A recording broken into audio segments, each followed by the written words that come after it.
புரட்சித் தலைவர் புரட்சித் தலைவி அம்மா அவர்களினுடைய நீங்காத நினைவுகளை நெஞ்சில் சுமந்து கழகத்தினுடைய பொதுச் செயலாளர்,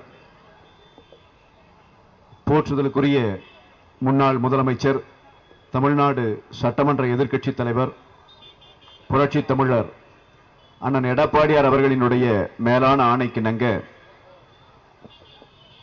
காஞ்சிபுரம் மாவட்ட கழகத்தின் சார்பில் நடைபெற்றுக் கொண்டிருக்கின்ற புரட்சி தலைவர் பொன்மன செம்மல் பாரத ரத்னா எம்ஜிஆர் அவர்களினுடைய 109வது பிறந்தநாள் விழா பொதுக்கூட்டத்திற்கு தலைமை ஏற்றிருக்கின்ற போற்றுதலுக்கும் மரியாதைக்கும் உரிய முன்னாள் அமைச்சர், காஞ்சிபுரம் மாவட்ட கழகத்தினுடைய ஆற்றல் மிகு செயலாளர், பெயர் சொன்னாலே உழைப்பு நம்பிக்கை என்பதற்கெல்லாம் இன்றைக்கு வருகிற இளைஞர்களுக்கும் அடையாளமாய் நின்று கொண்டிருக்கின்ற எங்கள் பெரும் நம்பிக்கைக்கும் பாசத்திற்கும் உரிய அண்ணன் சோமசுந்தரம் அவர்களே, முன்னிலை வகித்துக் கொண்டிருக்கின்ற போற்றுதலுக்குரிய குன்றத்தூர் ஒன்றிய கழக செயலாளர் மரியாதைக்குரிய அண்ணன் மதனந்தபுரம் கே பழனி அவர்களே, மாவட்ட கழக அவைத்தலைவர் மரியாதைக்குரிய அண்ணன் கிருஷ்ணமூர்த்தி அவர்களே, மாவட்ட கழக பொருளாளர் மரியாதைக்குரிய அண்ணன் வள்ளிநாயகம் அவர்களே, மாவட்ட கழக துணை செயலாளர் அண்ணன் செந்தில்ராஜன் அவர்களே, மாவட்ட கழகத்தினுடைய துணை செயலாளர் ரேவதாட்சண்ய சுந்தரராஜன் அவர்களே, காஞ்சி வடக்கு பகுதியினுடைய பகுதி கழக செயலாளர் அண்ணன் ஜெயராஜ் அவர்களே, மேற்கு பகுதி கழக செயலாளர் மரியாதைக்குரிய அண்ணன் ஸ்டாலின் அவர்களே, காஞ்சி மேற்கு ஒன்றிய கழக செயலாளர் மரியாதைக்குரிய அண்ணன் தும்பவனம் ஜீவானந்தம் அவர்களே, காஞ்சி கிழக்கு பகுதி கழக செயலாளர் அண்ணன் பாலாஜி அவர்களே, வாலாஜாபாத் மேற்கு ஒன்றிய கழக செயலாளர் அண்ணன் அத்திவாக்கம் ரமேஷ் அவர்களே, காஞ்சி தெற்கு பகுதியினுடைய கழக செயலாளர் மரியாதைக்குரிய சகோதரர் கோல்டு எம் ரவி அவர்களே, வரவேற்புரை ஆட்சி அமைந்திருக்கின்ற மாவட்ட அம்மா பேரவையினுடைய செயலாளர் பெருமரியாதைக்குரிய அண்ணன் KUS சோமசுந்தரம் அவர்களே, மாவட்ட இளைஞர் பாசறையினுடைய செயலாளர் அண்ணன் VR மணிவண்ணன் அவர்களே, மாவட்ட எம்ஜிஆர் மன்ற செயலாளர் அண்ணன் பூக்கடை RT சேகர் அவர்களே, மாவட்ட இளைஞரணி செயலாளர் அண்ணன் ஆனந்தன் அவர்களே, மாவட்ட மாணவரணி செயலாளர் அண்ணன் திலக்குமார் அவர்களே, மாவட்ட தகவல் தொழில்நுட்ப பிரிவினுடைய செயலாளர் மரியாதைக்குரிய சகோதரர் கௌதம் அவர்களே, மாவட்ட வர்த்தக பிரிவு செயலாளர் மரியாதைக்குரிய அண்ணன் மதன் அவர்களே,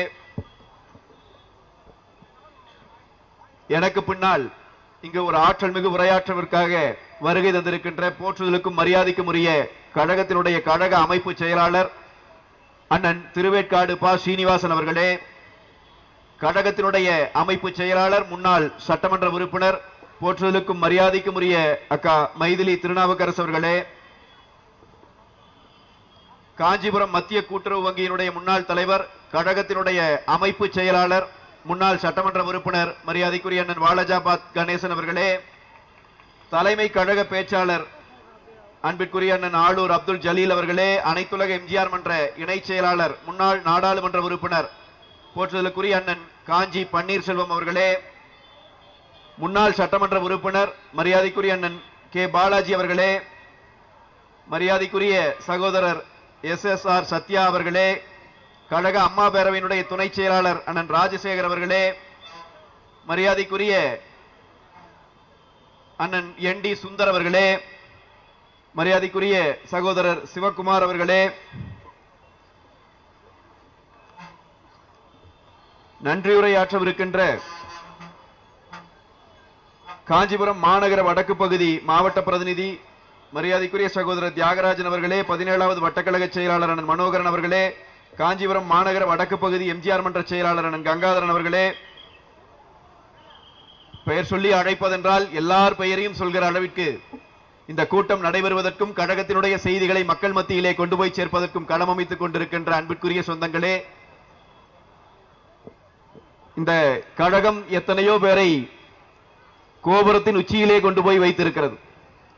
அப்படி கோபுரத்தின் உச்சியை தொட்டு பார்த்த சில பேர் இந்த கழகத்திற்கு துரோகம் செய்தது உண்டு. ஆனாலும் கூட எந்த நாளும் எந்த பதவி இருந்தாலும் இல்லாவிட்டாலும் எந்த அங்கீகாரம் இருக்கிறதோ இல்லையோ கடைசி சுவாசம் இருக்கிற நாள் வரை புரட்சி தலைவர் தான், புரட்சி தலைவி அம்மா தான், இரட்டை இலை தான், புரட்சி தமிழர் எடப்பாடியார் தான் என்று கழகத்தினுடைய கோபுர கற்களாக அல்ல, அடிக்கற்களாக நின்று இந்த கழகத்தை தாங்கி பிடித்துக் கொண்டிருக்கின்ற கழகத்தின் ஆற்றல் மிகு நிர்வாகிகளே, மரியாதைக்குரிய தொண்டர்களே, தோழர்களே, பெரியோர்களே, உங்கள் அனைவருக்கும் வணக்கம். புரட்சி தலைவர் அவர்களினுடைய 109வது பிறந்த நாளை கொண்டாடுகிறோம்.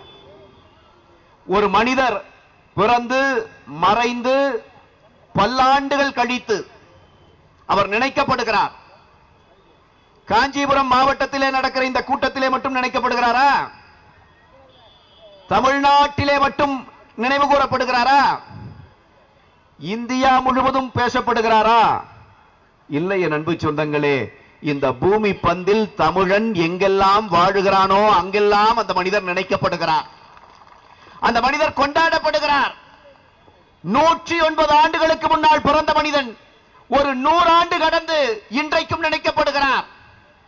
அவரே அவருடைய வரிகளிலே அவர் நடித்த படங்களிலே சொல்லிவிட்டு போனதை போல, வாழ்ந்தவர் கோடி மறைந்தவர் கோடி, மக்களின் மனதில் நிற்பவன் யார்? யார்?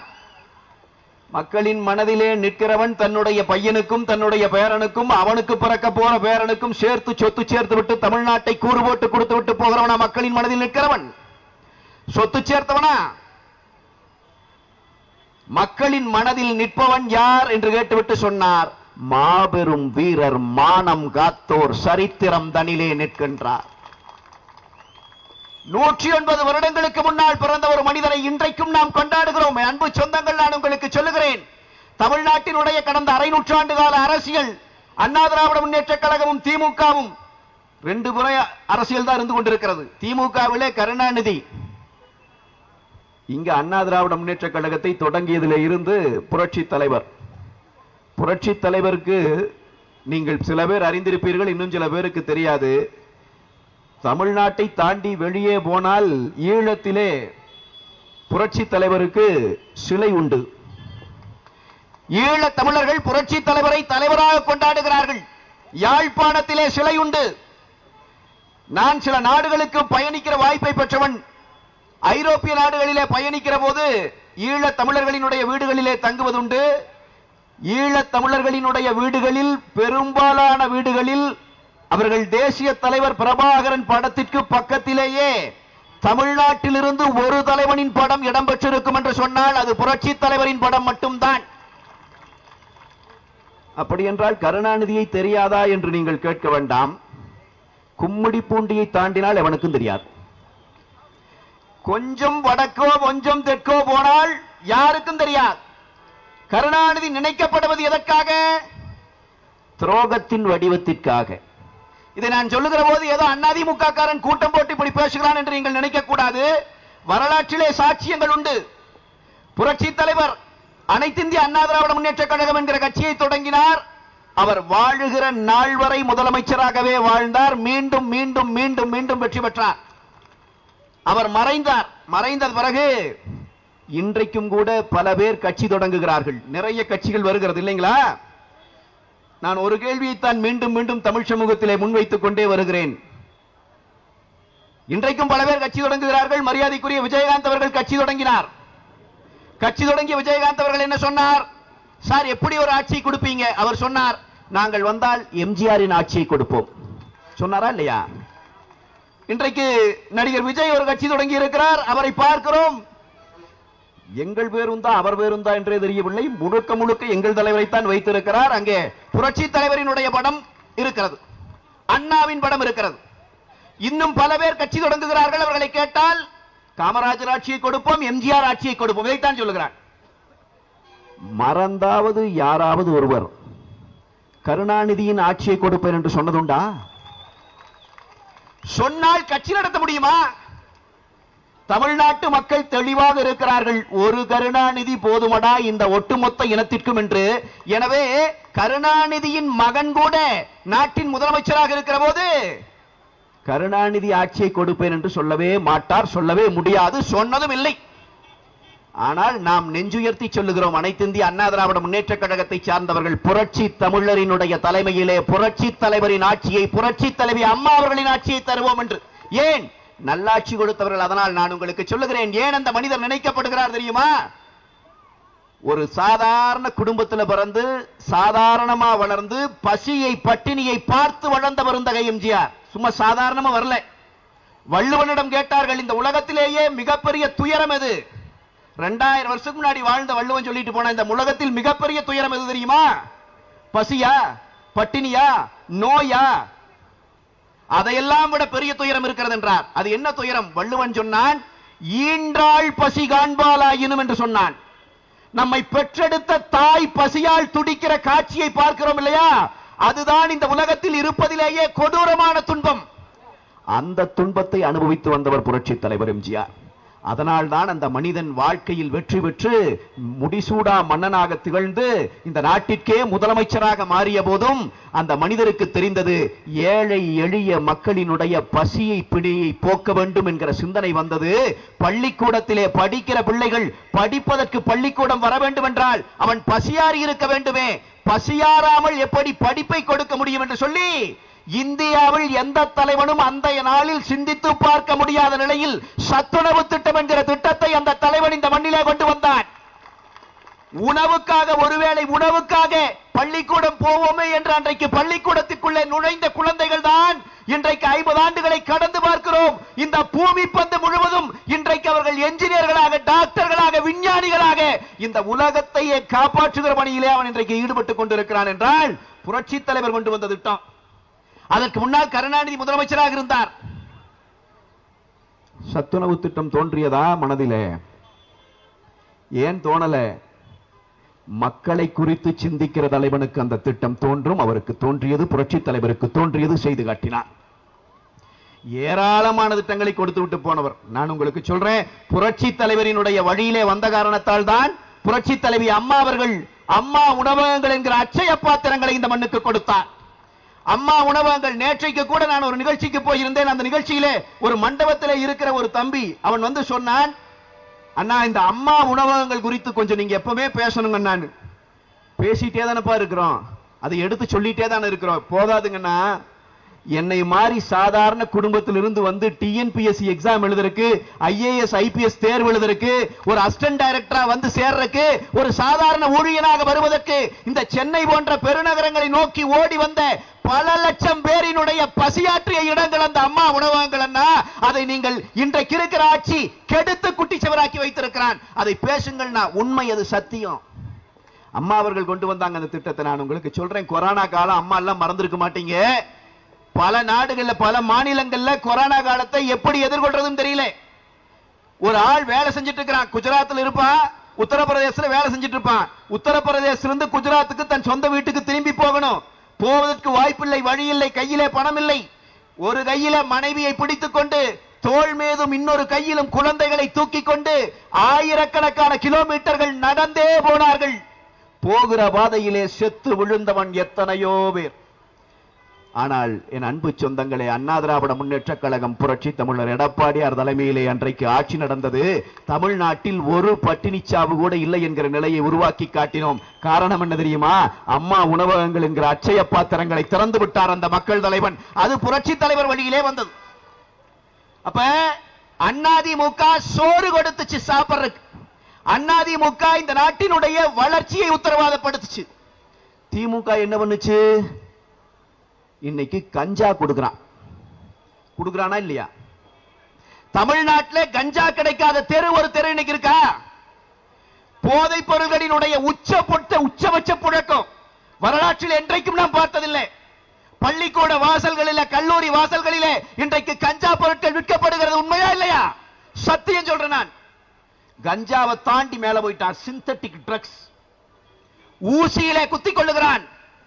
யார் தெரியுமா? அம்மா, இத்தனை பேர் நீங்க உட்கார்ந்து கேட்கறீங்க, நான் உங்களுக்கு சொல்றேன் அம்மா, நம்ம வீட்டுல இருந்து பையன் பிள்ளைய பள்ளிக்கூடத்துக்கு, காலேஜுக்கு அனுப்புறோம் இல்லையா?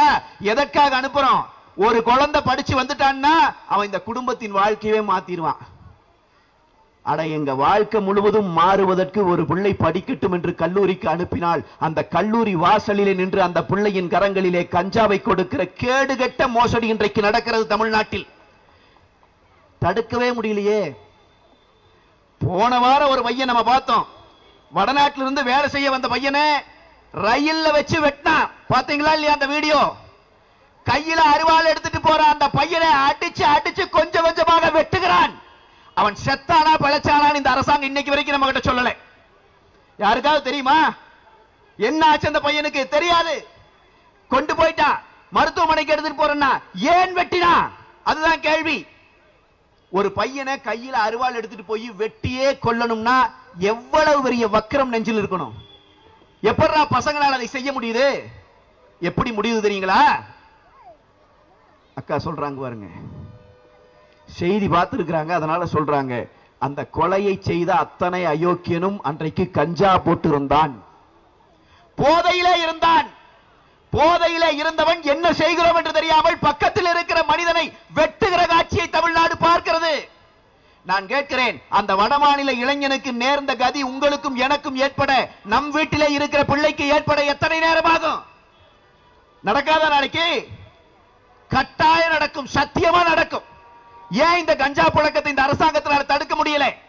எனக்கு முன்னாடி அண்ணன் சொன்னாங்க பாருங்க, மாவட்ட கழக செயலாளர் அண்ணன் அழகா சொன்னாங்க, நாம கூட்டம் நடத்தணும்னா போலீஸ் பாதையை மாத்தி கொடுக்காது. என்ன போலீஸ்க்கே மொத்த வேலை இந்த வேலை தான்.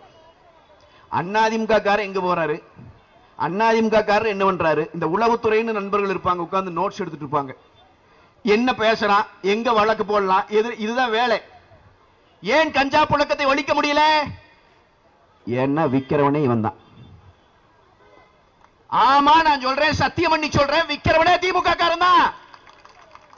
அவனே விற்கிற போது அவனை எப்படி தடுப்பான்? நான் சொல்றேன், இன்றைக்கு இருக்கிற இந்த போதைப் பொருள் கலாச்சாரத்தை முழுவதுமாக ஊக்குவித்து அதிலே வருகிற கமிஷனிலே வாழ்ந்து கொண்டிருக்கிற ஈனத்தனமான பிழைப்பை இன்றைக்கு திமுக செய்து கொண்டிருக்கிறது. இதை யாரையா தட்டி கேட்கிறது? இதை எப்படித்தான் நிறுத்துறது? ஸ்டாலினுடைய ஆட்சி இன்னும் 2 மாத காலத்தில் காணாமல் போகும், அவ்வளவுதான். ஆனா ஸ்டாலின் ஆட்சி முடிந்து போனாலும் இந்த கேடுகட்ட ஆட்சியில இந்த போதை பழக்கத்திற்கு அடிமையானவனுடைய வாழ்க்கை மாறுமா என்பதை அன்பான பெரியவங்க சிந்திச்சு பாருங்க. முடிச்சுட்டானே, ஒரு தலைமுறையே முடிக்கிற அயோக்கியத்தனத்தை செஞ்சுட்டானே. இன்றைக்கு பெண்களுக்கு எதிரான வன்முறைகள் இத்தனை நடக்குதுன்னு சொன்னா என்ன காரணம்? என்ன காரணம்? அண்ணா யூனிவர்சிட்டிக்குள்ள ஒரு பொண்ணுக்கு நடந்த நிலைமையை பார்த்தோம், நினைவு இருக்கா இல்லையா உங்களுக்கு? யூனிவர்சிட்டியினுடைய வளாகத்திற்குள்ளே நுழைந்து ஒரு அயோக்கியனாய் அந்த பல்கலைக்கழகத்தில் படிக்கிற ஒரு பிள்ளைக்கு பாலியல் டார்ச்சர் கொடுக்கிறான். சொல்ல முடியாத டார்ச்சர். வீட்டுல பெண் குழந்தையை வச்சிருக்கிறவன், குடும்பம் கொண்டு குழந்தை குட்டியோட வாழ்றவன் காதுல கேட்க முடியாது. அவ்வளவு கேவலமான வேலையை அந்த நாய் செய்யுது. அவனை 2 நாள் கழிச்சு கைது பண்ணிட்டு வர்றான். கைது பண்ணிட்டு வந்து அவனுடைய போட்டோவை போட்ட பிறகு எடுத்து பார்க்கிறோம், யாரா இவன், இந்த போட்டோ எங்கடா இருக்குதுன்னு பார்த்தா அந்த பொண்ணுக்கு பாலியல் டார்ச்சர் கொடுத்த அந்த நாயினுடைய வீட்டிலே உட்கார்ந்து திராவிட முன்னேற்ற கழகத்தினுடைய அமைச்சர் இந்த மா சுப்பிரமணிய சோறு தின்னுட்டுக்கிற படம் வெளியே வருதுயா. வந்துச்சா இல்லையா? ஆனா ஒரு காலேஜ் பிள்ளைக்கு இவ்வளவு பெரிய டார்ச்சர் கொடுத்த நாய் இந்த நாட்டினுடைய துணை முதலமைச்சர் கருணாநிதியின் பேரன் ஸ்டாலின் மகன் உதயநிதி ஸ்டாலினோடு நின்று படம் எடுத்திருக்கிற காட்சி வெளியே வருகிறது. நாம் கேட்கிறோம், யார் இவனுக்கும் உனக்கும் என்ன தொடர்பு? இன்னைக்கு வரைக்கும் பதில் சொல்லல. இப்ப அவர் என்னங்கிறாரு, வீட்டுல போய் சாப்பிட்டா தப்பாங்கிறார். வீட்டுல போய் சாப்பிட்டா தப்பா? சாப்பிட்டா தப்பு இல்ல, கொஞ்ச நாள் காத்திரு. நீங்கள் நினைத்துக் கொண்டிருக்கிறீர்கள் அந்த வழக்கெல்லாம் முடிந்து விட்டது, எல்லாம் தப்பித்து விட்டார்கள், யார் அந்த சார் என்று சொல்லாமலே நாங்கள் தப்பித்துக் கொண்டோம் என்று நினைத்துக் கொண்டிருக்கிறான். நாங்கள் சொல்லுகிறோம், சரியாக எண்ணி 3 மாதங்கள் தான். அதன் பிறகு மரியாதைக்குரிய மந்திரிக்கு நிரந்தரமாக நாங்கள் தான் சோறு போடுவோம். அப்புறம் கவர்மெண்ட் சோறு தான். செய்யணுமா இல்லையா? நீ கோயம்புத்தூர்ல போன 10-20 நாளைக்கு முன்னாடி ஒரு பிள்ளை நடு இரவுல கூட்டு பாலியல் வன்புணர்வு பண்றான். இதே போரூர்ல ஒரு கூட்டு பாலியல் வன்புணர்வு. இந்த அளவிற்கான கேவலமான ஒரு சட்டம் ஒழுங்கு நிலை இதற்கு முன்னால் தமிழ்நாட்டில் இருந்ததில்லை. எப்படியா இதெல்லாம் நடக்குதுன்னு கேட்டா, அத்தனையும் போத, அத்தனையும் கஞ்சா, அத்தனையும் அபின், அத்தனையும் இன்ஜெக்ஷன் ஊசி போடுறான். ஊசி இதுதான் இன்னைக்கு இருக்கு. அப்ப இதை தடுக்க வேண்டிய காவல்துறை ஏன் தடுக்கல? ஏன் தடுக்கலைன்னா, முதல்ல அதிமுக ஆட்சி காலத்துல காவல்துறைக்குன்னு ஒரு மாண்பு இருந்துச்சு. நீங்க காவலர்கள் எங்களுக்கு இந்த கூட்டத்திற்கு ஒத்துழைக்கவில்லை என்பதை சொன்ன மாவட்ட கழக செயலாளர் அவர் பேச்சை தொடங்குகிற போது கவனித்தீர்களா? வணக்கம் சொல்லுகிற போது கண்ணியமிகு காவல்துறை நண்பர்களே என்று வணக்கம் சொன்னார். இதுதான் அதிமுக காரன். உங்களுக்கு இருக்கிற மரியாதையை அப்படியே கொடுக்கிறவன் அதிமுக காரன். இவரை எதிர்ப்பதற்கு இங்கே ஒரு ஆளை வைத்திருக்கிறான் திமுக. எங்களை எதிர்ப்பதற்கு டிபேட்டுக்கு வருவார் அவர். இந்த தொகுதியினுடைய சட்டமன்ற உறுப்பினர். அவர் காவல்துறை அதிகாரிகள் குறித்து திருக்குறளும் திருவாசகமும் கடந்து பேசிய பேச்சொன்று காணொளியாக வெளியே வந்தது. அன்பிற்குரிய காவல்துறை நண்பர்களே, நான் உங்களுக்கு சொல்லுகிறேன், கட்டாயம் நீங்கள் அவருக்குத்தான் பாதுகாப்பு கொடுக்க வேண்டும். காவல்துறைக்கு ஏற்பட்டிருக்கிற பிரச்சனை என்னன்னா, நம்ம மாவட்ட கழக செயலாளர் சொன்னதான், காவல்துறையின் மீது தப்பில்லை. ஆட்டுவித்தால் யார் ஒருவன் ஆடாதாரே கண்ணா. ஆட்டுவிக்கிறவன் அங்கே இருக்கிறான், கோட்டைக்குள்ளே உட்கார்ந்து ஆட்டுவிக்கிறான். அண்ணா திராவிட முன்னேற்ற கழகத்தின் ஆட்சி காலத்தில் எங்காவது ஒரு இடத்தில் எவனாவது ஒருவன் குடித்து விட்டு வந்தான் என்றால், அல்லது ஏதாவது தவறு செய்தான் என்றால், அவன் காவல்துறையை பார்த்தால் பஞ்சு பயந்துக்குவான். காக்கி சட்டை நிற்குதுன்னா பயந்துருவான். ஐயோ போலீஸ் நிக்குதுன்னு தனியா ஓடுவான். இப்ப என்ன நடக்குது தெரியுமா? கஞ்சா விக்கிறவன், கள்ளச்சாராய விக்கிறவன், அவனை காவல்துறை பார்த்தா காவல்துறை தள்ளி நின்னுக்குது. பெரியவர் போறாரு, நமக்கு ஏன் பிடிக்கிறதெல்லாம் முடிச்சிடும். காவல்துறை தைரியமான ஆளுக்குதான், பிடிச்சிருவாங்க. பிடிச்சுன்னு அவன் அமைச்சருக்கு போட்டாங்கிறான். என்னங்கடா, அமைச்சருக்கு போட்டும் கொடுக்கிறான். உண்மை இதுதான் நடக்குது. அப்ப இந்த நிலையில இருந்து தமிழ்நாடு இன்றைக்கு காப்பாற்றப்பட வேண்டும். பொய்யால் இந்த நாடு ஆளப்படுகிறது. இப்ப இந்த ஆண்டு பிறந்த பிறகு ஸ்டாலின் எவ்வளவு பொய் சொல்லியிருக்காருங்கிறத எடுத்து கொடுத்தாலே பெரிய பட்டியல். அவனே நீங்க நம்மளுக்கு சொல்றான், 3000 ரூபாய் கொடுத்து விட்டார், பார்த்தீர்களா? பார்த்தோம். அம்மா எல்லாத்துக்கும் நான் ஒரு செய்தி சொல்லிட்டு போறேன். இந்த 3000 எனக்கு கொடுத்தான்னு உங்களுக்கு தெரியும். நீ எத்தனை வேணாம் குடு சாமி, எங்கோட்டு ரெட்டலைக்கு தான் நமக்கு தெரியும். அதை பக்கம் அது ஒரு பக்கம். ஆனா இந்த 3000 கொடுத்த பெருமகன் போன ஆண்டு ஏன் கொடுக்கல? போன ஆண்டு வாயதர் அதுக்கு முன்னத்தாண்டு ஏன் கொடுக்கல? அதுக்கு முன்னத்தாண்டு ஒரு பொங்கல் பரிசு கொடுத்தானே, வாழ்க்கையில மறப்பமா? ஆமா, அண்ணன் சொல்றாரு பாருங்க, மறக்க மண்ணுக்குள்ள போற வரைக்கும் அந்த வெள்ளம் மறக்காது. கொடுத்தானே வெள்ளம். நான் பல இடத்துல சொல்லிட்டேன், வெள்ளம் கொடுக்கறான்னு வாங்கிட்டு வந்த எடுத்து பார்த்தா அது வெள்ளம் இல்ல, வெள்ளம் வழியுது, ஓடுது. வெள்ளம் ஓடும் இல்லையா? நாமெல்லாம் வெள்ளம் கொடுக்கறான்னு நினைச்சோம், அவன் வெள்ளம் கொடுத்துக்கிறான். மிளகு கொடுத்தேன் என்று சொன்னான், மிளகை எடுத்து பார்த்தால் பப்பாளி விதைகளுக்கு பாலிஷ் போட்டிருக்கிறான். சத்தியம், நான் ஒன்னும் பொய் சொல்லல, நீங்க எல்லாம் பார்த்தவர்கள் தான். 21 பரிசுகள் கொடுக்கிறோம் என்றார் ஸ்டாலின். நம்முடைய தாய்மார்களும் கருணாநிதி மறைந்து விட்டார், திமுக திருந்து விட்டது போல் தெரிகிறது, ஸ்டாலின் நல்லாட்சி தான் தருவாரோ என்று நினைத்து 21 பொருளை வாங்க போனார்கள். போய் வாங்கிட்டு வந்து பார்த்தா வீட்டுல வச்சு என்னன்னா 17 தான் இருக்கு. என்னடா 17 தான் இருக்குன்னு போய் கேட்டா அவன் சொல்றான் பையி. சரி, பையொன்னு சேர்த்துனாலும் 18. மீதியை காணமே. அவன் சொல்லுகிறான் பையுக்கு 2 கைப்பிடி. சத்தியம், மக்கள் பணத்தை எப்படி எல்லாம் சுரண்டி கொழுக்க வேண்டும் என்பதை விஞ்ஞான பூர்வமாக சிந்தித்து கொள்ளையடிக்கிற கேடுகட்ட கூட்டம் இந்த ஆண்டு சொல்லுகிறான் 3000 ரூபாய் கொடுத்து விட்டேன் என்று. என் அன்பு மக்களே, நான் உங்களுக்கு சொல்லுகிறேன், 2022ஆம் ஆண்டு திமுக ஆட்சிக்கு வந்து 2 ஆண்டுகள் கூட நிறைவு பெறாத நிலையிலே அன்றைக்கு நிதித்துறை அமைச்சராக இருந்த பிடிஆர் பழனிவேல் தியாகராஜன் ஒரு செய்தி சொன்னார். ஸ்டாலினுடைய மகனும் மருமகனும் 2 பேர் மட்டும் சேர்ந்து, 2 பேர், உதயநிதி ஸ்டாலினும் சபரீசனும் 2 பேர் சேர்ந்து 30,000 கோடி ரூபாய் கொள்ளையடித்திருக்கிறார்கள் 2 ஆண்டு காலத்தில். இந்த 30,000 கோடியை எங்கே கொண்டு போய் முதலீடு செய்வது என்று தெரியாமல் திணறிக் கொண்டிருக்கிறார்கள் பேசின ஆடியோ வெளியே வந்து எல்லாரும் கேட்டீங்கல்ல, நாம் எல்லாரும் கேட்டோம். தலைவர் இங்கிலீஷ்லயும் தமிழ்லையும் மாறி மாறி அடிச்சிட்டு இருப்பார் அந்த ஆடியோல. எத்தனை கோடி? 30,000 கோடி. என் அன்பு மக்களுக்கு நான் சொல்லுகிறேன், நான் எல்லா கூட்டத்திலும் இதை சொல்றது உண்டு, உங்களுக்கும் நான் இதை விளக்கணுங்கிறதுக்காக சொல்றேன். கோடி கோடின்னு திமுக காரனை பத்தி நம்ம சொல்ற போதெல்லாம் நம்ம மக்கள் சாதாரணமா நினைச்சுக்கிறான், ஏதோ கோடி திருடி இருப்பான் போல. ஏன்னா நமக்கு கோடின்னு என்ன, நமக்கு தெரிஞ்ச கோடி தெருக்கோடி தான் தெரியும் இல்லைங்களா? நாம கோடி எங்க போய் கண்டோம்? அதையும் தாண்டி வச்சுன்னா செத்தா போடுவான், பிறந்து விட்டு கோடி, புகுந்து விட்டு கோடி. அந்த கோடி தான் நாம கண்ட கோடி. நான் சொல்லுகிற கோடி அந்த கோடி அல்ல. காஞ்சிபுரத்தில் நின்று சொல்லுகிறேன், அது காமகோடியும் அல்ல. அந்த கோடி எந்த கோடி தெரியுமா? 100 லட்சம் சேர்ந்தால் 1 கோடி. அதுபோல 1 கோடி, 10 கோடி, 100 கோடி, 1000 கோடி, 10,000 கோடி, 30,000 கோடி. 2 பேர் 2 வருஷத்துல நான் சொல்றேன், இந்த 30,000 கோடி ரூபாய் பணத்தை 500 ரூபாய் நோட்டா மாத்தி ஒரு ரூம்குள்ள 25 வயசு பையனை விட்டு என்றான்னு சொன்னா எண்ணி முடிக்கிறதுக்குள்ள வயசாய் செத்துருவான். அவ்வளவு பெரிய தொகை, 2 வருஷத்துல அடிச்ச தொகை. அந்த தொகையில கிள்ளி போட்டிருந்தா இந்த 3,000க்கு பதிலா 30,000 கொடுத்திருக்கலாம்டா ஒவ்வொரு குடும்பத்திற்கும். அதுதான்டா தமிழ்நாட்டின் நிதர்சனம். எந்த அளவுக்கு ஏமாத்துறான் பாருங்க. இப்ப சொல்றேன், இப்ப நான் உங்களுக்கு பொங்கலுக்கு கொடுத்துட்டேன், நமக்கு தான் இப்படி பாமர மக்களை ஏமாத்துறான்னு பார்த்தா, படிச்சு பணியில் இருக்கிற ஆசிரியர்கள், அரசு ஊழியர்கள், அவங்க எல்லாம் கிராஜுவேட் அரசு ஊழியர்கள், அவர்களே ஏமாத்திட்டானே. அவர்கள் எங்களுக்கு நீ தேர்தல் வாக்குறுதியில் சொன்னது போல பழைய ஓய்வூதிய திட்டத்தை கொடுன்னு போராடுறாங்க.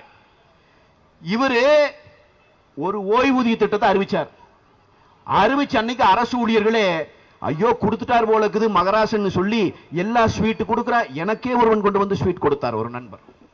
நான் சொன்னேன், நான் இந்த இனிப்பை சாப்பிட்டு முடிக்கிற வரை உன்னுடைய இந்த மகிழ்ச்சி நிலைபெற வேண்டும் என்று நான் நம்புகிறேன், விரும்புகிறேன், வேண்டுகிறேன். என்னடான்னு பார்த்தா 2வது நாள் அவங்க படிச்சவங்க இல்லையா, முழுசா படிச்சு பார்த்துட்டாங்க. அடுத்த நாள் வந்து பேட்டி கொடுக்கறாங்க, அது நிறைவானதாக இல்லை. அப்படின்னா என்ன? ஏமாத்து வேலை, ஏமாத்து வேலை. ஏதாவது ஒரு திட்டம், இந்த குழந்தைகளுக்கு லேப்டாப் கொடுக்கறான் பாருங்க, அடடடடடடடடடடா, அன்பால் விளைந்த கூட்டம்டா இந்த கூட்டம். ஏய், புரட்சி தலைவி அம்மா அவர்கள் கொடுத்தாங்கடா லேப்டாப் கொடுக்கிற திட்டம்ங்கிறது. சாதாரண திட்டம் இல்லடா. இந்தியால காஷ்மீர் தொடங்கி கன்னியாகுமரி வரை எத்தனையோ மாநிலங்கள் இருக்கிறது. அந்த மாநிலங்களில் எல்லாம் எத்தனையோ முதலமைச்சர்கள் வந்திருக்கிறார்கள், வாழ்ந்திருக்கிறார்கள், போயிருக்கிறார்கள். எந்த முதலமைச்சருக்கும் மனதிலே தோன்றவில்லை, இனி எதிர்காலம் தொழில்நுட்ப யுகம். இந்த தொழில்நுட்ப யுகத்திலே நின்று ஒரு குழந்தை படித்து வென்று வர வேண்டும் என்றால் அவனுக்கு அறிவு மட்டும் இருந்தால் போதாது, தேவையான உபகரணம் கையிலே இருக்க வேண்டும் என்ற தொலைநோக்கு சிந்தனை புரட்சி தலைவி அம்மா அவர்களுக்கு மட்டும் தான் வந்தது. அனைத்து இந்திய அண்ணா திராவிட முன்னேற்ற கழகத்திற்கு வந்தது. புரட்சி தமிழர் எடப்பாடியார் ஆட்சி இருக்கிற கடைசி நாள் வரை பள்ளிக்கூட பிள்ளைகளுக்கு லேப்டாப் கொடுத்தோம் இல்லைங்களா? அதிமுக காரன் தெருவில் நடக்கும் போது நெஞ்ச நிமிர்த்தி திமிரோட நடக்கணும். ஏன் தெரியுமா? 55 லட்சம் குழந்தைகளுக்கு லேப்டாப் கொடுத்த இயக்கம் நம்முடைய இயக்கம். யாருக்கு கொடுத்தோம்? காலேஜில் படிக்கிற ஸ்டூடெண்ட்டுக்கு கொடுத்து அடுத்த வருஷம் 18,000 வந்துன்னு எனக்கு ஓட்டு போடுன்னு கொடுத்தோமா? இந்த ஈனத்தனத்தை செய்த இயக்கம் அல்ல அதிமுக. பள்ளிக்கூடத்திலே படிக்கிற மாணவனுக்கு நீ நாளைக்கு கல்லூரிக்கு போனால் உனக்கு தேவை இந்த லேப்டாப் என்று சொல்லி கொடுத்த இயக்கம் அதிமுக. அதனாலதையா கொரோனா முடிஞ்சு திமுக ஆட்சி வந்த பிறகும் அன்னை எடப்பாடியார் அவர்கள் படமும் மரியாதைக்குரிய புரட்சி தலைவி அம்மா அவர்கள் படமும் போட்டிருந்த அந்த பைகளை சுமந்து கொண்டு அந்த பிள்ளைகள் அன்றைக்கும் நடந்து போனார்கள். திமுக ஆட்சியில் நடந்தா. இன்னைக்கு லேப்டாப் கொடுக்கறேன்னு, காலேஜ் பையனுக்கு கொடுக்கறேன்னு 5 வருஷம் கழிச்சு லேப்டாப் கொடுக்கறான். அவன் லேப்டாப் வாங்கணும்னு பையன் முதல் வேலையை என்ன பண்றான்னா, பிளேட் ஒன்னு எடுத்து கருணாநிதி படத்தை சுரண்டான். அவனுக்கு தெரியுது எது தீட்டுன்னு. சாதியால், மதத்தால், இனத்தால், மொழியால் வருவதல்ல தீட்டு. எவன் மக்கள் விரோதியாக வாழ்ந்தானோ அந்த படத்தை கூட என்னுடைய வீட்டிற்குள் கொண்டு போக மாட்டேன் என்று அந்த இளைஞனுக்கு புரிகிறது. சுரண்டான். சுரண்டுனா ஒரு ஆட்சியாளன் வருத்தப்படணும் இல்லையா? என்னடா நம்ம அப்பா படத்தை போட்டு கொடுத்த சுரண்டிட்டானுங்களே, அவ்வளவு மோசமாவா நம்ம ஆட்சி செஞ்சோன்னு தோணணும் இல்லையா? இவன் என்னங்கிறான், ஒரு ஆளு ஒருத்தர் இந்த விவாதத்தை அரங்கத்தில் ஏறி மேல இருக்கிறத சுரண்டிட்டீங்க, உள்ளொரு போட்டோ வச்சுக்கிற, அதை என்ன பண்ணுவீங்கிறான். ஏண்டா மேல இருக்கிற சுரண்டது உனக்கு வெக்கமாவே இல்லை, சரி தொலைஞ்சு போகுது. அந்த பசங்க சொல்றாங்க அதுக்கும் இப்ப டெக்னாலஜி இருக்கு, அதையும் அழிச்சிட்டோம்ங்கிறான். அழிக்கவே முடியாத அளவுக்கு கொடுத்தால் என்ன செய்வீங்கன்னு கேட்டா, தெருவுல ஓட்டு உடைச்சாலும் உடைப்பமே ஒடிய உங்க அப்பம் படத்தை கொண்டு போக மாட்டோம்டா வீட்டுக்குள்ளேன்ட்டான். புரிஞ்சு போச்சு. 3,000 கொடுத்தது மக்களுக்கு உண்மை தெரிஞ்சு போச்சு. அரசு ஊழியருக்கு சொன்னது அரசு ஊழியர்களுக்கு உண்மை தெரிந்து போய்விட்டது. லேப்டாப் கொடுத்தது மாணவர்களுக்கு உண்மை தெரிந்து போய்விட்டது. ஏய், எல்லா இடத்திலும் அம்பலப்பட்டு நிற்கிறது. காஞ்சிபுரத்தில் நாம வெற்றி பெற வேண்டும், இந்த தொகுதியிலே வெற்றி பெற வேண்டும் என்று பேசி அதெல்லாம் நம்ம கவலைப்பட வேண்டியதில்லை. கொளத்தூர் சேப்பாக்கமே தெரிச்சிட்டு இருக்குது. உண்மை சொல்றேன், கொளத்தூர்ல சேப்பாக்கத்துல இந்த முறை திமுக வெல்லாது. ஸ்டாலின் தப்பிச்சு ஓட போறார், வேற தொகுதிக்கு போக போறார், நீங்க எழுதி வச்சுக்கோங்க. இப்ப நம்ம பேசிட்டோம்ங்கிறதுக்காக வேணா வீம்புக்கு வேட்டையாடுறதுக்கு மறுபடியும் நிக்கலாம், நின்றால் தோற்பார். எனவே காஞ்சிபுரம் எல்லாம் ஒன்றும் நீங்கள் கவலை கொள்ள வேண்டிய அவசியமே இல்லை. புரட்சி தமிழர் எடப்பாடியார் யார் நோக்கி கை காட்டுகிறாரோ, மாவட்ட கழக செயலாளர் யாரோடு உயர்த்தி நிறுத்துகிறாரோ அந்த வேட்பாளர் இங்கே வெற்றி பெறுவது சத்தியம், உண்மை, உறுதி. அவ்வளவுதான். அதிமுக தமிழ்நாடு முழுவதும் வெல்லும். இந்த அதிமுக நாளை வந்த பிறகு இன்னைக்கு இருக்கிற இந்த ரவுடிசத்தை தமிழ் மண்ணிலிருந்து ஒழிக்கணும். எவ்வளவு பெரிய ரவுடிசம் இன்னைக்கு, எங்க பார்த்தாலும் தினந்தோறும் செய்தி வருதுங்க. ஈரோட்ல இந்த நாம் தமிழர் கட்சின்னு ஒரு கட்சி இருக்கு. அந்த கட்சியினுடைய பொறுப்பாளர் ஒருத்தர் பேக்கரி நடத்திட்டு இருக்கிறாரு. திமுக கவுன்சிலர் உள்ள போனவன் அடிச்சு நொறுக்கிட்டான் பேக்கரி. பார்த்திருப்பீங்க, எல்லாம் வீடியோ வந்துச்சு. நான் கவுன்சிலர், என் கூட பிரச்சனை பண்ணா அடிப்பண்டா. சாதாரண மனிதன் வச்சிருக்கிற பேக்கரி. இங்க சென்னையில ஒரு பையன், சாதாரண பையனுங்க, நம்மள மாதிரி நம்ம எந்த அரசியல் கட்சியிலும் இல்ல, அவன் சாதாரண ஆளு, வண்டி ஓட்டிட்டு வந்திருக்கிறான். அவன் முன்னாடி ஒரு திமுக கார வண்டி போயிருக்கு. அந்த வண்டியில படவே இல்ல, வண்டி நிறுத்திட்டான். இவன் கீழே இறங்கி வந்தோன்னா அவங்க அம்மாவை பத்தி கண்டபடி வார்த்தை பேசுறான், கெட்ட வார்த்தை பேசுறான். இதை பஞ்சாயத்து பண்றதுக்கு ஒரு திமுக கவுன்சிலர், அந்த திமுகவினுடைய செயலாளர் வர்றாரு. இந்த பையன், பாவப்பட்ட பையன் நின்னுட்டு சொல்றான், அண்ணா நான் படவே இல்லைங்கண்ணா உங்க வண்டியில, நானே நிறுத்திட்டேனுங்கண்ணா. அவர் இறங்கி வந்தோன்னே எங்க அம்மாவை திட்டுறாருங்கண்ணாங்கிறான். திமுக செயலாளர் சொல்றாரு, நானும் அப்படி தாண்டா திட்டுவேன். அவன் புரிஞ்சுக்கிட்டான், ஆமாமா எல்லாம் கருணாநிதி கிட்ட இருந்து வந்தவனுக்கு தாண்டா, அப்புறம் உங்ககிட்ட போய் நாங்கள் நியாயம் கேட்டு. எவ்வளவு பெரிய ரவுடிசம்! நடு தெருவிலே கட்டவிழ்த்து விடுகிறான். இங்கே சட்டமன்ற உறுப்பினர்கள், அமைச்சர் இருக்கிறார், முன்னாள் அமைச்சர் இருக்கிறார், நாடாளுமன்ற முன்னாள் நாடாளுமன்ற உறுப்பினர்கள், சட்டமன்ற உறுப்பினர்கள் இங்கே இருக்கிறார்கள். அதிமுகவை பார்த்து விரல் நீட்டி ஒருத்தன் கட்ட பஞ்சாயத்து செஞ்சான், போலீஸ் ஸ்டேஷனுக்குள்ள போய் ரவுடிசம் பண்ணா, ஒரு சாதாரண பொதுமக்களை அடிச்சா, ஒரு கடையில போய் மாமூல் கேட்டா, ஒரு குற்றச்சாட்டு தமிழ்நாடு முழுவதும் வைக்க முடியுமா? அதுதான் அதிமுக. அதுதான் அதிமுக. மக்களுக்கு பாதுகாவலனாகவும் மக்களுக்கு பணி செய்ய வேண்டிய அதிகாரிகளுக்கு சிம்ம சொப்பனமாகவும் திகழ்ந்த இயக்கம் அனைத்து இந்திய அண்ணா திராவிட முன்னேற்ற கழகம் எங்கள் தலைவர்கள். ஆனால் இன்றைக்கு கவுன்சிலர் தான் ரவுடிசம் பண்றான், தெருவுல போற ஒன்றிய செயலாளர் ரவுடிசம் பண்றான்னு பார்த்தா, அமைச்சர், அங்க ஒரு அமைச்சர் இருக்கிறார், சேகர் பாபு. ஒரு சேகர் பாபுவா ஸ்னேக் பாபுவான்னு தெரியல, கொத்தி தள்ளுகிறார். அவரை கொண்டு போய் கோவிலுக்கு வேற அமைச்சராக போட்டிருக்கிறார்கள். அது என்ன கணக்குன்னு அண்ணனுக்கெல்லாம் நல்லா தெரிஞ்சிருக்கும். அறநிலையத்துறைங்கிறது கோயில் பாதுகாப்புக்கு இல்லைங்களா துறை. இருக்கிறதுலயே அதிக பாவம் செஞ்சவன் எவனோ அவனை போடுவோம், பாவம் கொஞ்சம் குறையிட்டும்னு ஸ்டாலின் யோசிச்ச போது கிடைச்ச ஆள் தான் அண்ணன் சேகர் பாபு. ஏன்னா கோயிலுக்கு போயாவது கொஞ்சம் குறையிட்டும்னு. இப்ப பிரச்சனை என்ன ஆயிருக்கிறது என்றால், கோயில்களின் கணக்கில் பாவம் ஏறிவிட்டது. இப்ப நீ கோயில்களையே நாம் சுத்தப்படுத்த வேண்டி இருக்கிறது. அந்த அளவிற்கு இந்த துறையை கேவலப்படுத்தி, கோயில்ல சாமி கும்பிடுறதுக்கு வரிசையில் நிக்குதுங்க ஜனம்.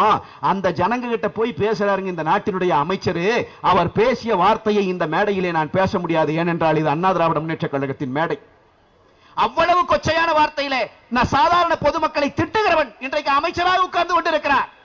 அங்கே ஒரு அமைச்சர், பொன்முடி என்கிற அமைச்சர், இந்தியாவிலேயே ஒட்டுமொத்த இந்தியாவில் பெண்களை பற்றி தவறாக பேசியதால் அமைச்சர் பதவியை இழந்த ஒரே மனிதன் திமுகவை சேர்ந்த பொன்முடி. இன்னைக்கு மறுபடியும் அவர் அமைச்சர். கேவலமா இல்லையாடா? இந்த 1000 ரூபாய் திட்டத்தை கொடுத்துட்டு சீனியர் மினிஸ்டர் துரைமுருகன் பேசுறாரு, அம்மாளுக்கு 1000 ரூபாய் கொடுத்துக்கிறோம், பிள்ளைக்கு 1000 ரூபாய் கொடுத்துக்கிறோம், 2 பேர் சிம் கார்டை போட்டு யாரோ கூட பேசிட்டு. இன்னைக்கு ஒரு புதுசா செய்தி வந்திருக்கு. மாவட்ட கழக செயலாளர் அண்ணன் கூட சொல்லும் போது சொன்னாங்க, அடுத்து வருகிற பேச்சாளர்கள் நாம் என்ன செய்ய வேண்டும் என்பதை சொல்லி பேச போகிறார்கள் என்று. நான் என்னுடைய செய்தியாக ஒரு செய்தியை சொல்லுகிறேன், அன்புள்ள மக்களுக்கு சொல்லுகிறேன். முதல்ல ஒரு காலத்துல நாங்களே மேடையில பேசும்போது என்னம்னா, அம்மாவை எல்லாம் பார்த்து, அம்மா இந்த சீரியலே பார்த்துட்டு இருக்காதீங்கம்மா, இந்த கிரகு வீட்டுக்குள்ள சண்டை கொண்டு வந்து விட்டுருவானுங்கம்மா, சீரியல் பூரா மாமியார் மருமகளை அடிச்சுக்குது, ஒரே ரகலையாக்குது, அதனால் நீங்க எல்லாம் சாயந்தரமான அந்த டிபேட் பாருங்கம்மான்னு சொல்லுவோம். அரசியல் விவாதங்கள் நடக்கும், 4 விஷயம் தெரியும், அதை பாருங்கம்மான்னு சொல்லுவோம். ஆனா இப்ப நான் தமிழ்நாட்டில் எங்க போனாலும் மேடை ஏறணும்னு நான் சொல்ற விஷயம், தயவு செய்து நீங்கள் சீரியலே பாருங்கள் அம்மா என்று நான் இப்ப கேட்க. எல்லாத்துக்கும் சீரியல் எவ்வளவோ பரவாயில்ல, இவனுக்கு பண்ற இன்னைக்கு அது நம்ம எல்லாரையும் சொல்லக்கூடாது, ஒரு சில தொலைக்காட்சி அப்படி வச்சுப்போமே. இன்னைக்கு என்ன வேலை செய்யறாங்க நான் உங்களுக்கு சொல்றேன். இப்ப ஒரு நரேட்டிவ் செட் பண்ணிருக்கான். தமிழ்நாட்டில் தேர்தல் வர்றதுக்கு 1 வருஷத்துக்கு முன்னாடி இருந்து 4 முனை போட்டி அப்படிங்கிறான். நமக்கு ஒண்ணுமே புரியல, எங்கடா இருக்குது 4 முனை? எஸ்ஐஆர் வந்துச்சு. இப்ப எஸ்ஐஆர் களத்துல வேலை செய்யவங்க எல்லாரும் உட்காந்துக்கிறீங்க. எத்தனை முனை இருந்துச்சு எஸ்ஐஆர் பார்க்கும்போது? 2 முனை தான் இல்லைங்களா? அதிலும் கூர்மையான முனை நமது முனை தான். மழுங்கிய முனை ஒன்றாக திமுகவை அங்கங்கே நாம் பார்த்தோம், ரைட்டு. ஆனால் டிவியில வந்துட்டா 4 முனைங்கிறான். எங்க எனக்கு ஒரு சந்தேகம் என்னன்னா, 2021 இதே மாதிரி தேர்தல் நடந்துச்சு. அன்றைக்கு அதிமுக இருந்தது, திமுக கூட்டணி இருந்தது, சீமானவர்களினுடைய நாம் தமிழர் கட்சியும் இருந்தது, அன்றைக்கு டிடிவி தினகரன் அவர்களுடைய கட்சியும் இருந்தது, கமலஹாசன் அவர்களுடைய கட்சியும் இருந்தது இல்லைங்களா? எல்லாரும் போட்டி போட்டாங்க. அன்னைக்கு எந்த டிவியாவது 1 வருஷமா 5 முனை போட்டின்னு சொன்னானா? சொல்லவே இல்லை. இன்னைக்கு ஏன் 4 முனை போட்டிங்கிறான்? இதுலதான் இருக்குது சூட்சமம். அன்பான மக்கள் புரிஞ்சுக்க வேண்டிய செய்தி நான் இதைத்தான் சொல்ல விரும்புறேன். ஏன்னா அன்னைக்கு அதிமுக ஆட்சியில இருக்கிற போது 2 முனை போட்டி தான். ஆட்சிக்கு எதிரான வாக்குகள், ஆன்டி இன்கம்பன்சி ஓட்ஸ் என்று சொல்லப்படுகிற ஆட்சிக்கு எதிரான மனநிலையில இருக்கிற வாக்குகள் திமுகவுக்கே விழணும்னு திட்டமிட்டு வேலை செஞ்சான். இன்னைக்கு திமுகவின் இந்த 5 ஆண்டுகள்ல வெந்து நொந்து போயிருக்கிற மக்களை பார்த்து சொல்றான், அந்த வாக்குகள் எல்லாம் அதிமுகக்கே விழணும்னு அவசியம் இல்ல. 4 முனை போட்டி இருக்குது, இங்க கொஞ்சம் போடு, அங்க கொஞ்சம் போடு, அங்க கொஞ்சம் போடுன்னு மனதை மாற்றுவதற்காகத்தான் திட்டமிட்டு திமுக ஊடகங்களை இறக்கிவிட்டு இந்த வேலையை செய்து கொண்டிருக்கிறான். இதை தகர்த்தெறிய வேண்டிய கடமை அந்த களத்தில் நாங்கள் போராடுகிறோம். என்னோடு செய்தி தொடர்பாளர்கள் எல்லாரும் நாங்கள் போராடுகிறோம். இந்த களத்தில் வலுவாக முறியடிக்க வேண்டிய பொறுப்பு கழகத்தினுடைய தொண்டர்களுக்கும் தோழர்களுக்கும் நிர்வாகிகளுக்கும் இருக்கிறது. எங்கயா இருக்கு 4 முனை போட்டி? எங்க இருக்கு? எனக்கு ஒண்ணுமே புரியலையே. பூத் ஏஜென்டே இல்ல, பூத்துக்கு ஆளே இல்ல, ஆனா 4 முனை போட்டிங்க. நான் உங்களுக்கு சொல்றேன், நல்லா புரிஞ்சுக்கோங்க. நாம் தமிழர் கட்சி 8 விழுக்காடு ஓட்டு வாங்கியிருக்கு போன தேர்தல்ல. அந்த நாம் தமிழர் கட்சிக்கு இப்போ திமுக ஆட்சி பிடிக்காதவன், திமுக ஆட்சி சரியில்லைன்னு அந்த கட்சிக்கு ஓட்ட போட்டு ஒரு 2% எச்சா வாங்குச்சுன்னு வைங்க, 10% வாங்குதுன்னு வச்சுக்கோங்க ஒரு பேச்சுக்கு. அதனால ஸ்டாலினுக்கு ஏதாவது நட்டமா? ஒண்ணும் கிடையாது. வாங்கிட்டு போட்டோம், அதனால நமக்கு பிரச்சனை இல்லைன்றான். ஆனா அதே 2% அதிமுக பக்கம் விழுந்துச்சுன்னு வைங்க, ஆட்டம் கண்டு போகும். திமுகவின் கடைசி ஆட்சி இதுதான் உறுதியாகி போயிடும், முடிஞ்சிருக்கது. அப்ப என்ன செய்ய நினைக்கிறான்? இப்படி பிரிச்சு விட விரும்புறான். அன்பான மக்கள் இதை புரிந்து கொள்ள வேண்டும். அண்ணா திராவிட முன்னேற்ற கழகத்தினுடைய அனுபவம் மிக்க தலைவர்கள், தமிழ்நாட்டை மீட்டெடுக்கிற திராணியுள்ள தலைவர்களாக இன்றைக்கு களத்தில் இருக்கிறார்கள். அவர்கள் சட்டமன்ற உறுப்பினர்களாக, அமைச்சர்களாக, புரட்சி தமிழரான எடப்பாடியார் முதலமைச்சராக வருகிற நாள்தான் தமிழ்நாட்டிற்கான விடிவு காலமாக இருக்கும் என்பதை என் அன்பான பெரியோர்கள் மனதிலே நிறுத்தி இந்த தேர்தலில் நாம் எடுத்துக்கொண்டே கொடுக்கணும். இந்த சின்ன பசங்களை விட்டுட்டு வேலை செஞ்சு இன்னைக்கு சில பசங்க போயிருக்கிறான். 10 பேர், 100ல 10 பேர் அங்க இங்கேயும் போறது உண்டு தானே. அப்படி போனவன் ஏதோ 2 கட்சி பேர் எல்லாம் சொல்லிட்டு இருக்கிறான். கவலைப்பட வேண்டியதில்லை. ஒண்ணு அப்படி இல்ல, எல்லா இளைஞர்களும் கெட்டு போவதற்கு தமிழ் சமூகம் அனுமதித்து விடாது. நீங்கள் கவலைப்படாதீர்கள். அந்த இளைஞர்களும் நம்மோடு சேர்ந்து வருவார்கள். நான் உங்களுக்கு சொல்லுகிறேன், நாம் வாழ்ந்து கொண்டிருக்கிற இந்த சமகால அரசியலிலே ஏதாவது ஒரு கட்சி தலைவன் கலந்து கொள்ளுகிற கூட்டத்திலே மாற்று கட்சியிலே இருக்கிறவன் வந்து நன்றி சொல்லி பார்த்திருக்கிறீர்களா? தமிழ்நாட்டில் அது ஒரே ஒரு தலைவனுக்கு தான் நடந்தது. அந்த தலைவன் நம்முடைய தலைவர் புரட்சி தமிழர் அண்ணன் எடப்பாடியாருக்கு நடந்தது. கொடியோடு வந்து மாற்றுக் கட்சியை சேர்ந்தவன் நன்றி சொல்லிவிட்டு போனான். அண்ணா, நாகரிகமான அரசியல் செய்கிறீர்கள், அறத்திற்கு புறம்பான வழியிலே எங்கள் கட்சியை வீழ்த்துவதற்கு நீங்கள் அனுமதிக்கவில்லை, உங்களுடைய நாகரிக அரசியலுக்கு நாங்கள் நன்றி சொல்லுகிறோம் என்று சொல்லிவிட்டு போன காட்சிகளை தமிழ்நாடு பார்த்தது. என் அன்பான மக்கள், இதைத்தான் நாம் உணர்ந்து கொள்ள வேண்டும். நாம் எடுத்து செல்ல வேண்டும். எல்லாத்துக்கும் நாம தான் போய் சொல்லணும். கொஞ்சம் கொஞ்சமா சொல்லி சொல்லி சொல்லி தான் இதை புரிய வைக்கணும். கட்டாய வென்று நீ ஒன்றும் கவலைப்படக்கூடாது. யாருக்காவது அந்த நம்பிக்கையில தயவு செய்து விட்டுருங்க. இந்த டிபேட் பார்க்க வேண்டாம் சொன்னதுக்கு காரணமே அதுதான். இந்த சாயந்தரம் 4 பேர் வந்து உட்கார்ந்தான்னா கொன்னு எடுத்துறோம். நானும் தான், வேற வழி இல்லையே. அப்புறம் நாங்களும் தானே போய் உட்கார வேண்டி இருக்கு. பூரா 5 பேர் உட்கார்ந்தா அதிமுக காரணத்தை தவிர அத்தனை பேரும் பொய்யாடா பேசுறதுங்கிற ஒரு பெரிய கவலை இன்றைக்கு இருக்கிறது. அவன் பூரா சொல்றான் இன்னைக்கு அதிமுக இன்னைக்கு கஷ்டம்ங்கிறான். அதிமுக நீ அப்படியே கொஞ்சம் சிரமம் தானுங்க. அம்மா இருந்திருந்தாங்க, அம்மா இருந்தா நீ எல்லாம் பேச முடிய மாட்டா. முதல்ல விடுறா, நாங்க கொஞ்சம் ஜனநாயகவாதியா இருக்கிறதுக்கு விடுங்கடா எங்களையுமே. அம்மா அவர்கள் இருந்திருந்தாங்கன்னு சொன்னா அம்மா அவர்களின் பார்வை, அவர் எதுவுமே செய்ய வேண்டாம், அவர் பார்வை போதும் இவர்கள் எல்லாம் பதுக்கி கொண்டு இருந்திருப்பார்கள். என்ன இவன் சும்மா நம்மளை பார்த்து இன்னி அதிமுக, நான் சொல்றேன் அதிமுக கூட்டணி இருக்கிறது, கூட்டணி கட்சிகள் இருக்கிறது. கூட்டணி கட்சிக்கு ஸ்டாலின் அவர்களே ஓட்டு இருக்கிறதா? காங்கிரஸ் கட்சிக்கு இந்த தொகுதியில் எத்தனை ஓட்டு இருக்குது? எத்தனை ஓட்டு இருக்குது? தனியா நின்னா நம்ம வார்டு கவுன்சிலர் வாங்குற ஓட்டு வாங்க முடியாது நீ சட்டமன்ற தேர்தலில். உண்மையா இல்லைங்களா? இல்ல, ரைட்டு. அடுத்த கட்சி சிபிஐ சிபிஎம் கட்சி இருப்பது உங்களில் எத்தனை பேருக்கு தெரியும்? ஒண்ணும் கிடையாது. மதிமுக, அது திரு வைகோ அவர்களே இந்த முறை வாக்களிப்பாரா என்பது கொஞ்சம் சந்தேகம் தான். எனவே அதற்கும் யாருக்குடா ஓட்டு இருக்கு? ஓட்டே இல்லாத கட்சியை கூட்டணியில வச்சுட்டு எங்கள் கூட்டணி வெற்றி பெறும் என்று இன்றைக்கு ஸ்டாலின் நமக்கு பயங்காட்டி கொண்டிருக்கிறார். நீங்கள் பாருங்கள் என் அன்பு சொந்தங்களே, அண்ணா திராவிட முன்னேற்ற கழகத்தை பார்த்து சொன்னால் நீங்கள் எப்படி வெற்றி பெறுவீர்கள் என்று நாங்கள் சொன்னோம். நாங்கள் 234 தொகுதியிலும் தனித்து இரட்டை இலை என்கிற சின்னத்தை போட்டு வென்று காட்டி ஆட்சி நடத்தி காட்டிய இயக்கத்தின் சொந்தக்காரர்கள். கருணாநிதியின் அப்பனுக்கு அப்பன் வந்தாலும் செய்ய முடியாத சாதனையை செய்து காட்டிய புரட்சி தலைவி அம்மா அவர்களினுடைய வாரிசுகள். அன்னைக்கே சொன்னோம். அப்புறம் நான் உங்களுக்கு சொன்ன உங்களுக்கு கூட்டணி வராத போல் இருக்குன்னா இன்றைக்கு நான் பார்க்கிறோம் என் அன்பு சொந்தங்களே, அனைத்து இந்திய அண்ணா திராவிட முன்னேற்ற கழகம் தலைமை தாங்கி புரட்சி தமிழர் எடப்பாடி தலைமையிலே நிற்கிறது. நம்மோடு கரம் கோர்த்து பாரதிய ஜனதா கட்சி நிற்கிறது. நம்மோடு கரம் கோர்த்து பாட்டாளி மக்கள் கட்சி நிற்கிறது. நம்மோடு கரம் கோர்த்து பல கட்சிகள் அநியமாகி கொண்டிருக்கிறது. அடுத்த வாரம் விழுகிற அடியில் தமிழ்நாட்டில் இருக்கிற திமுக காரன் அவனுடைய கனவுகள் சிதைகிற காட்சியை நாம் பார்க்க போகிறோம். ஒரே ஒரு வாரம். அண்ணன் தேதியை சொல்லிட்டார் பாருங்க. என்ன, அதனால வலிமையா நிக்கிறோம். அடுத்து மலர போகிற ஆட்சி அன்னை தமிழகத்தில் அண்ணா திராவிட முன்னேற்ற கழகத்தின் ஆட்சி, இரட்டை இலையினுடைய ஆட்சி, புரட்சி தமிழர் எடப்பாடியாரின் ஆட்சி. சாதாரண விவசாய குடும்பத்திலே இருந்து பிறந்து வளர்ந்து வந்து தமிழகத்தின் உச்ச உயர் பதவியான முதலமைச்சர் என்கிற பதவியை பெற்ற அந்த தலைமகன் இன்றைக்கு நம்மோடு தலைமை தாங்கி நின்று வருகிறார். அவரோடு பயணிக்கிறோம். அன்பு சொந்தங்கள், நம்பிக்கையோடு இருக்க வேண்டும். மீண்டும் அவர் ஆட்சி வரும். மீண்டும் தாலிக்கு தங்கம் திட்டம் வரும். மீண்டும் பெண்களுக்கு மானியம் வழங்குகிற திட்டம் வரும். மீண்டும் புரட்சி தலைவி அம்மா அவர்கள் கொண்டு வந்த இலவச வீடுகள் கொடுக்கிற திட்டம் வரும். மீண்டும் மாணவர்களுக்கு லேப்டாப் கொடுக்கிற திட்டம் முறையாக நிறைவேற்றப்படும். மீண்டும் குடிமராமத்து பணிகள் நடைபெறும். மீண்டும் மருத்துவக் கல்லூரிகள், சட்டக் கல்லூரிகள், கலை அறிவியல் கல்லூரிகள் என்று கல்லூரிகளால் படிப்பால் நிரம்புகிற மாநிலமாக தமிழ்நாடு மாற்றப்படும். அந்த உயரிய லட்சிய நோக்கத்தை நோக்கி நடைபோடுகிற புரட்சி தமிழரின் ஆட்சி மலர்வதற்கு இன்னும் 2 மாதங்கள் இருக்கிறது. புரட்சி தலைவரினுடைய 109வது பிறந்த நாளை நாம் ஸ்டாலின் ஆட்சியிலே கொண்டாட வேண்டிய ஒரு துர்பாக்கிய நிலை இருக்கலாம். ஆனால் எழுதி வைத்துக் கொள்ளுங்கள் என் அன்பு சொந்தங்களே, அவருடைய 110வது பிறந்த நாள் விழா பொதுக்கூட்டத்தை நாம் புரட்சி தமிழரின் ஆட்சியிலே தான் நடத்துவோம்.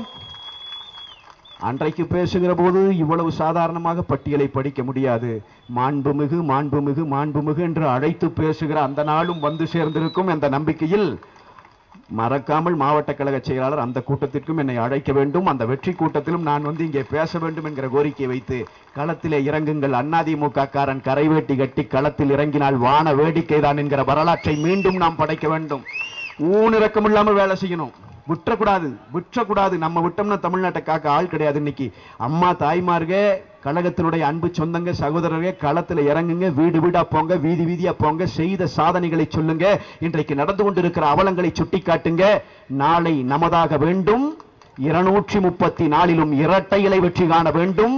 அந்த நாள் வரப்போகிறது. நம்பிக்கையோடு களத்திலே பணியாற்றுங்கள் என்று சொல்லி புரட்சி தலைவரினுடைய பிறந்த நாளிலே அதை நீங்கள் உறுதிமொழியாக எடுத்துக்கொண்டு களைய வேண்டும் என்று கேட்டு இந்த கூட்டத்திலே இவ்வளவு நேரம் கேட்டுக்கொண்டிருந்த இந்த வாய்ப்பை எனக்கு கொடுத்திருக்கிற நிர்வாகிகளுக்கும் அன்பு சகோதரர்கள் அத்தனை பேருக்கும் நன்றி சொல்லி நிறைவு செய்கிறேன். நன்றி, வணக்கம்.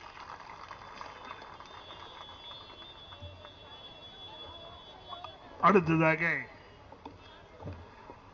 கழகத்தினுடைய அமைப்பு செயலாளர் எங்களது பாசத்துக்குரிய அண்ணன் திருவேற்காடு பா சீனிவாசன் அண்ணன் அவர்கள் இங்கே சிறப்புரை ஆற்றுவார்கள்.